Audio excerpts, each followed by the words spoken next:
আসসালামু আলাইকুম ওরহমতুল্লাহি ওবারাকাতুহু। প্রিয় দর্শক, আমাদের চ্যানেলে স্বাগতম। আশা করি আপনারা সবাই ভালো আছেন। প্রিয় দর্শক, আজকের বিষয়টি হলো শবে কদর নিয়ে, এবং শবে কদরের রাতে আমরা কি আমল করব তা নিয়ে বিশেষ আলোচনা। প্রিয় দর্শক, শবে কদরের রাত একটি মহিমান্বিত রাত, যাকে লাইলাতুল কদরও বলা হয়। এই রাতটি অতি সম্মানীয় ও মর্যাদাপূর্ণ। এ রাত মহান আল্লাহর পক্ষ থেকে উম্মতে মুহাম্মদের জন্য শ্রেষ্ঠ নিয়ামত, যা অন্য কোনো নবীর উম্মতদের দেওয়া হয়নি। এ রাত হাজার মাসের চেয়েও উত্তম।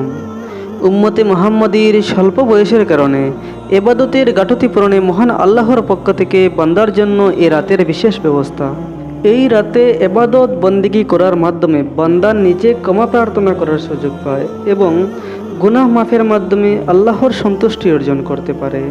হাদিসে শরীফে লাইলাতুল কদরে এবাদত বন্দেগী করার ফজিলত ও এ রাতের গুরুত্বারোপ করে এর তাৎপর্য বর্ণনা করা হয়েছে।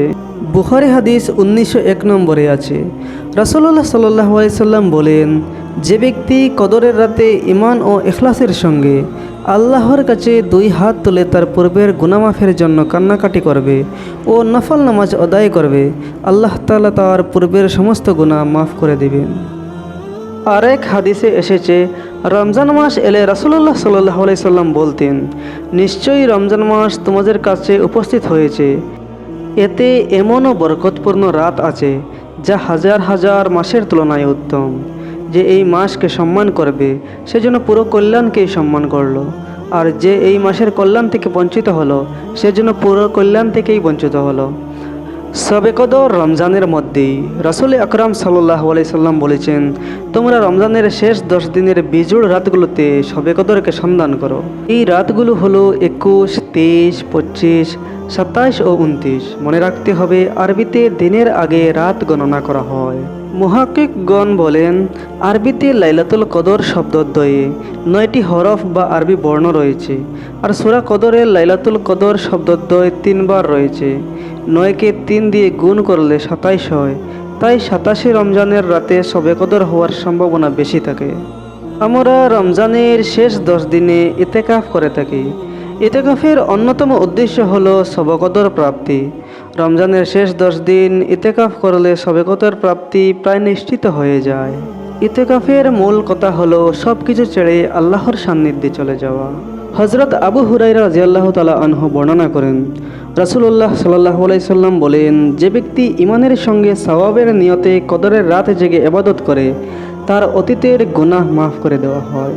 হযরত আয়েশা সিদ্দিকা রাদিয়াল্লাহু তাআলা আনহা রাসূলুল্লাহ সাল্লাল্লাহু আলাইহি সাল্লামকে জিজ্ঞাসা করলেন, হে আল্লাহর রাসূল সাল্লাল্লাহু আলাইহি সাল্লাম, আমি যদি লাইলাতুল কদর কোন রাতে হবে তা জানতে পারি, তাহলে আমি কি দোয়া করব? রাসূলুল্লাহ সাল্লাল্লাহু আলাইহি সাল্লাম বলেন, তুমি এই দোয়া করবে, আল্লাহুম্মা ইন্নাকা আফুউন তুহিব্বুল আফওয়া ফাআফু আন্নি। অর্থাৎ, হে আল্লাহ, আপনি ক্ষমাশীল, ক্ষমা করতে ভালোবাসেন, তাই আমাকে ক্ষমা করে দিন। এই মর্যাদাপূর্ণ রাতে কিছু গুরুত্বপূর্ণ আমল রয়েছে যা পালনে বান্দার জন্য অশেষ সওয়াব ও কল্যাণ রয়েছে।